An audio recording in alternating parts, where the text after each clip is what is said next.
Death, a subject that people have traditionally tried to avoid, has dominated the news for the past year. At a time where all normality ceased, the one constant was the daily reporting of the growing loss of life resulting from the coronavirus. Over 500,000 lives have been lost in the U.S. How do we absorb the enormity of that loss? Without acknowledging that loss, we will never be able to truly heal and put behind us the daily trauma of watching the death toll mount.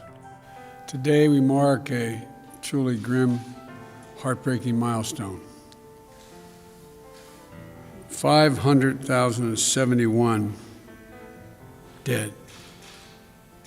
That's more Americans who have died in 1 year in this pandemic than in World War I, World War II, and the Vietnam War combined.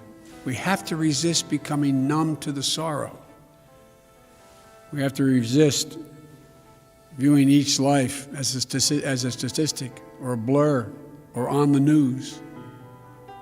We must do so to honor the dead, but equally important, care for the living, those who left behind.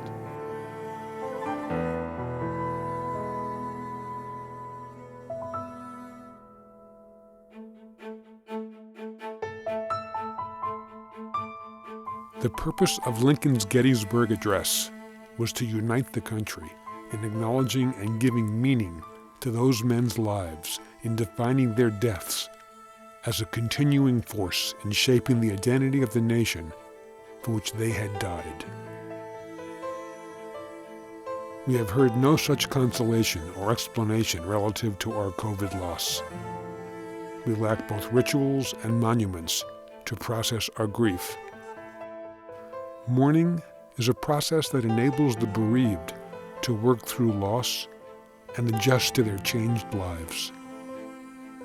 In this pandemic, the mourning process has been arrested, inhibited, distorted in ways that will leave us as individuals and as a nation with unresolved grief that will shape us for years to come.